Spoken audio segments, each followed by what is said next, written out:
¿Y cómo te llamas? Domicilio. ¿Y cuántos años tienes? 9. Domitilia is 9 years old and she cannot smile. Her muscles are too weak. She is the face of hunger in Guatemala, which has one of the highest rates of malnutrition in the world.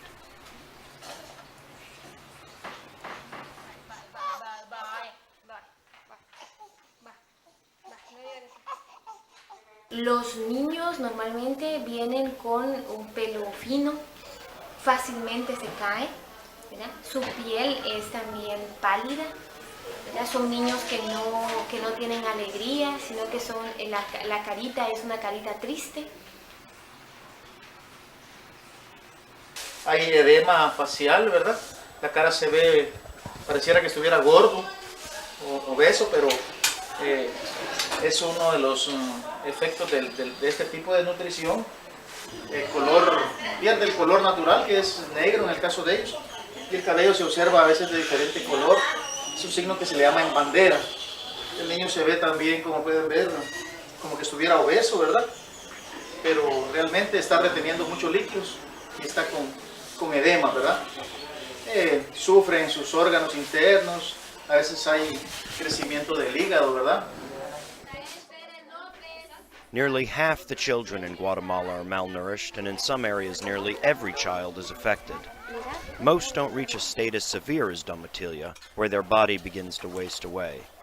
Instead, they have a more insidious problem, known as chronic malnutrition, which means that while they are getting enough calories, the food they eat is severely lacking in vitamins and protein. The poor nutrition affects not only their height, but their future. We have concentrations of prevalence of malnutrition, chronic malnutrition in children as high as 90% in some municipalities. And this is unbelievable. This is so dramatic that you can really get very easily into despair, that nothing can be done. More than 2 million Guatemalans live in extreme poverty, and officials warn that mounting economic pressures mean that many may not be able to feed themselves in the coming months.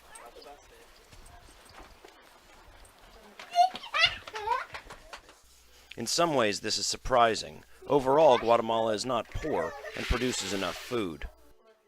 But most of the benefits only go to a privileged few. These people were totally abandoned in the mountains with no infrastructure, no education, no health. The last time a government in Guatemala did anything for nutrition and for children and for social issues was in 1944. So from Guatemala is divided in two worlds, which rarely, if ever, meet. On the one side are a small group of the very rich who own most of the land and control the economy. Their lives take place in sequestered neighborhoods filled with shopping malls, fancy restaurants, and parties, all protected by the ubiquitous armed guards.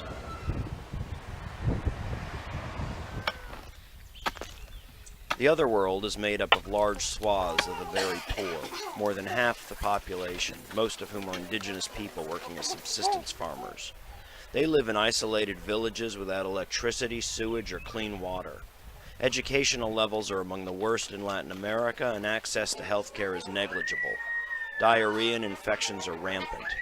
Many of the poorest villages were at the center of the 36-year Civil War, which only ended in 1996. Now, with mounting pressure from the global economic crisis and climate change, health officials are warning that hundreds of thousands of people may not be able to feed themselves in the coming months.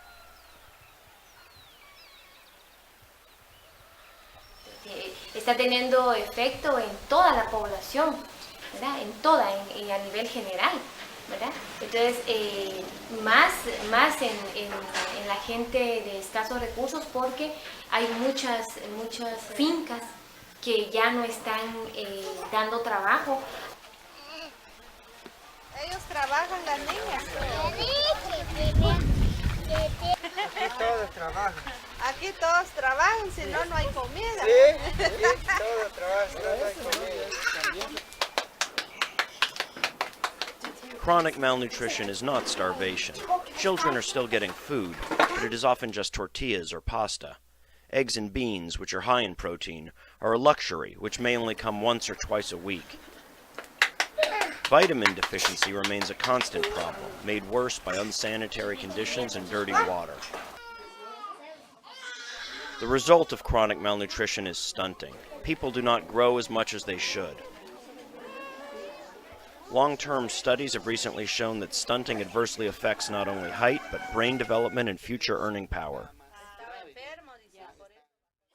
Children are stunted, which is they are shorter for their age than what the growth curves suggest they should be. And they're also low weight for height. So most of the children will probably be adults with no education and with a very low socioeconomic status. It's very difficult to make them understand that being short and being low weight is a health problem. Usually they believe it when kids start getting diarrhea, chronic diarrhea, or acute respiratory infections, and they're in and out of the health post every day because of sickness. Then they worry. But just on a normal day, they don't really believe that's a problem. Ella 2 noches no estuvimos desmayados, que no mamaba, me dejó llevarse el pecho. In the worst cases, like Suseli and Israel, the problems of hunger are painfully visible. But for most children suffering from chronic malnutrition, the symptoms are often hidden.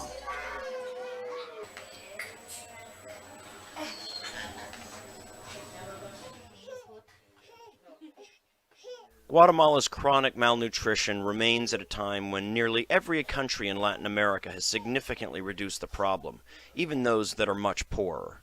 While international donors, including the U.S., are providing emergency supplies, food alone is not enough to change the fundamental economic and social problems at the root of Guatemala's hidden malnutrition.